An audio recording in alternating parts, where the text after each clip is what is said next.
Today I'll discuss end range and a few topics about what that is. To define end range, today I'm talking about end range in terms of a joint's range of motion or a joint's mobility in a specific plane. For example, you can take a shoulder to end range flexion, or you can go into end range ankle inversion. End range is as far as that joint can go. And when we start to think diagnostically and differentiate between different types of disorders, I can differentiate between pain at end range or end range pain and pain during motion. And they can also be kind of subcategorized. Pain during motion of a joint, let's say into knee extension, is that pain during motion at the beginning of the range, at the middle of the range, or toward the end of the range?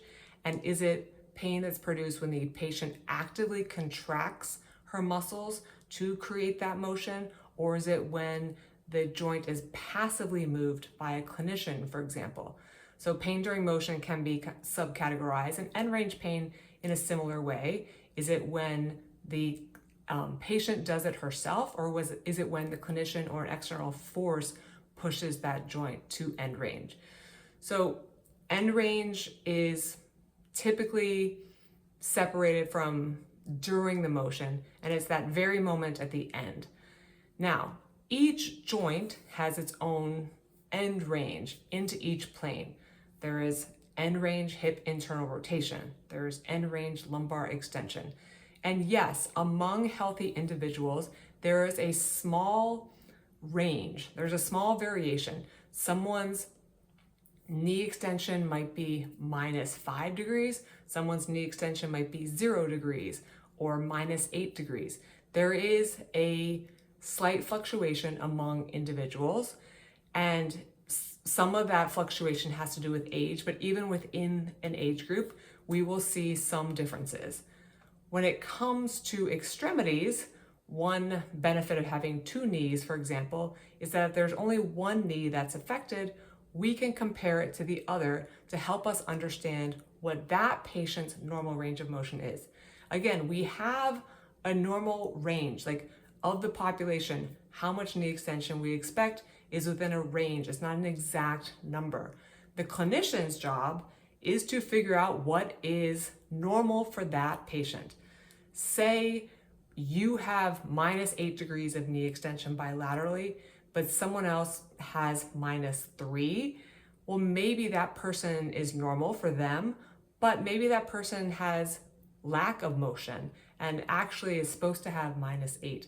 Or especially if one knee has 8 degrees of extension and the other knee has 2 degrees of extension, we're looking for that difference to clarify what that patient's normal is. A big part of what I think being a clinician is taking things that we know are not binary necessarily. A bone fracture is much more binary, but a range of motion measurement is within a range. And so it's taking what we learn in school as averages and applying it to the particular individual. Knowing that most people have this, but if you have this, but it's not good enough for you, you could present with symptoms. The same thing goes for when you look at blood tests, for example, and other tests in medicine. There are ranges, and the clinician needs to figure out whether or not you're in the range, and then if you're in the range, is that normal for you? The best way I can figure out if you have your full amount of range of motion is to do repeated movement testing. And that's something I usually do with patients in part 3 of my examination. So there's normal variation among individuals, but we need to ascertain if you have the normal amount of range of motion in a particular plane for a particular joint. Again, comparing extremity to extremity makes life a little bit easier if one of them is normal. Spines can be more challenging because you only have one spine, but some things that tip me off are obviously comparing your neck left rotation or your thoracic extension to the population of all the thousands of people I've seen in your kind of age group. And it's also comparing when I see that you have normal or exceptional range of motion in another plane. So if you're someone who can palm the floor in lumbar flexion, I ask you to keep your legs straight and go down and touch your toes. See how far your low back can flex, and you're getting palms to the floor. And then when you extend, it looks very limited to me. Well, it is more confirmed that it's a severe lack of range of motion into extension if you have so much flexion. Because for a patient that has so much flexion, especially if they also have so much side glide going right and left, I would expect them to have an exceptional amount of extension. And by exceptional, I just mean above average, not too much. There is that variation, like I said. Some people, because toe touching obviously involves more than just low back flexion, there's a wider variation there. But for some people, palming the floor is normal. For some people, touching their ankles is normal. But we don't know what your normal is until we challenge it to see if it can be improved by making the joints move even better. So the spine is a little bit trickier, but we have to really make sure that we're seeing if we can make it better. And a huge problem, I think, in orthopedics is that someone moves, especially in their spine, and it's painless, and we accept that that's their full end range of motion, when in fact, it's severely limited. And if we think about the different facets of musculoskeletal care, I think range of motion is number one. There's also muscle strength, muscle flexibility, nerve extensibility, balance, proprioception, etc. But I think the foundational principal part of orthopedics is joints that move fully to end range and without pain. So some joints are going to be a little bit more consistently agreed upon, clinician to a clinician, but spines, for example, and even hips to an extent, I think clinicians have disparate ideas of what they expect normal range of motion to be. Again, don't sell yourself short. If you could palm the floor in lumbar flexion when you were 25, you should also be able to do that when you're 35. It's not a function of age, especially when it's that young. It might be a function of age as you reach much older, maybe 60s, 70s, and 80s and beyond, but you shouldn't be losing so much range of motion. There's probably something going on that's causing you to lose that range of motion. So number 3, another point about end range. It takes force to get a joint to its end range. And we're not talking about aggressive force. We're talking about some type of force. For some joints, it's just gravity as a force that takes it to its final end range. But for most joints, we need to apply some overpressure, often with our own hands. Sometimes we could use a wall. As you know, if you're stretching your lats, for example, you might take your shoulder all the way into flexion, hold on to a bar and lean forward. That bar is forcing you into more shoulder flexion. But if we take our finger just as an example, if I extend my finger, you can see it maybe gets 50 or so degrees, 60 degrees, but taking it fully by applying overpressure with the other hand takes it all the way. So almost always external force is necessary to get a joint to end range. If you think about elbow flexion, for example, it can go only so far on its own. And then when you push, you get a few degrees more. And for some examples, like this finger, you get considerably more when you passively add force instead of just the active movement to get to end range. Which begs the question, how do you know you're at end range? Well, one, you can't get any more. So you've tested, you haven't just taken a one-off and said, oh, you can't get any more, that's your range of motion. You've tested, is it a joint mechanical problem that is fixed by unlocking the joint with a specific repeated movement? Is there true tissue tension in a muscle or a tendon or even a ligament or a nerve or fascia that has restricted that joint's mobility? So can you get more? If you can't, then you're at end range. And the patient should feel a strain. By going to end range, you are going to be doing a normal strain on the tissues that surround it. And that can produce some soreness if you do it repeatedly. But generally, you can go into that strain, feel that strain, and it abates as soon as you let go of taking the joint to its end range. Now, why is understanding end range important? Well, specifically, when we talk about mechanical disorders of joints, also known as joint derangements, what we say is that getting to end range or end range is where the magic happens. And that's so true. It is essential to take a joint to end range, to its personal, individual end range to completely resolve a mechanical disorder, in my experience. Now, does that mean someone as a patient is coming to me and on day one, I'm absolutely putting a lot of force to that joint and taking it to its physiological end range? Absolutely not. The reason in most cases that I'm not doing that is to mitigate pain. It's not necessarily because I don't think the joint can take it. I think most of the time, not all the time, the joint could take it if you took it to end range, but it would be more pain than what some people or a lot of people would like to experience.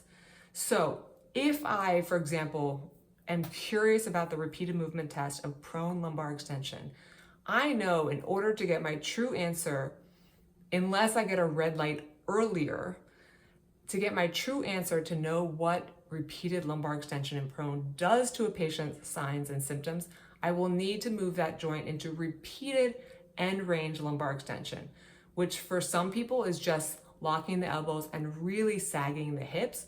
But for a lot of people, it's adding external pressure by propping up on a couch, which allows the hips to sag even more in prone, adding overpressure with a belt or with a clinician's hands, etc.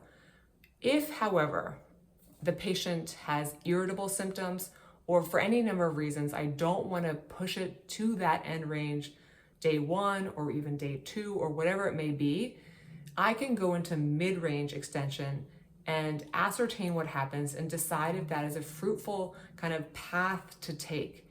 Now, if we go into mid-range lumbar extension, it might be lying prone on a hard surface, which is more extension than the person's gotten in a long time. It might be lying prone on the stomach, propped up on elbows, which is more extension. If there is something fruitful about testing a mid-range movement like that, for example, we do it, we retest nerve tension, we retest muscle myotome strength, we retest a functional movement. If things are trending positive, like we want to see with a repeated movement, if it's going to be beneficial, then I can start with mid-range movements and then increase into end range movements as tolerated. But for a lot of people, I will go straight into full lumbar extension. And for possibly, on the whole, less irritable patients, younger patients, more active patients, I will go to the lumbar sag very quickly on day one. It really is about understanding what you expect the patient's tolerance to be and maybe how risk averse they are, how fearful they are. Because like I said, the main reason I'm not kind of being aggressive with joints, like I would be with my own, for example, is because patients do not want to experience pain, even if it's fruitful pain. And then if they don't fully understand the system, which they largely do not, that pain makes them scared. But for end range, we need to get there in order to get the answer eventually. So it kind of can delay the process a bit, not in a bad way, but it just takes a little bit longer, especially for people who have highly irritable symptoms or symptoms that are consistent with nerve root radiculopathy. It's better to go slow, to err on the side of being conservative versus being too aggressive. Now, another reason to go to end range as quickly as possible is because you get your answer as quickly as possible. If we go to lumbar extension end range in this hypothetical example, and symptoms in the unilateral extremity, lower extremity get worse, well, we have our answer that we do not need lumbar extension and we need to investigate a movement that is biased likely to that side. So end range is where the magic happens. I don't think you're going to fully resolve or reverse signs and symptoms if you're just, mucking around and getting the joint to 80% of its range of motion or even 90%. The patient will often see improvements, but it doesn't seem to get fully 100% signs and symptoms resolved. And I guess that long term it's not going to stand up as much. You got to push that joint to end range. And if patients are really fearful about doing that, you start, minimally, you start mid-range, you start with lesser dosage or lesser frequency, but you'll have to get there at some point. I've had patients where I say you need to extend your back this amount and they won't. And then I'm not surprised when the results are not that positive and they're not encouraged by seeing signs and symptoms get better. It's the same thing with extremities, of course, although people tend to be a lot more fearful when it comes to spine disorders in my experience. But even a shoulder internal rotation up the back, you got to push it to its end range, and using the other hand to push that elbow or that wrist up, it'll go usually at least another inch, if not many more inches. Get the joints to end range if you're doing repeated movement testing. Be cautious if you want to be more conservative, but we have to push that joint that far in order to see results, which is in line with kind of other things, right? If you're going to be stretching tissue as a part of your treatment plan, you need to take the tissue to that end range as well.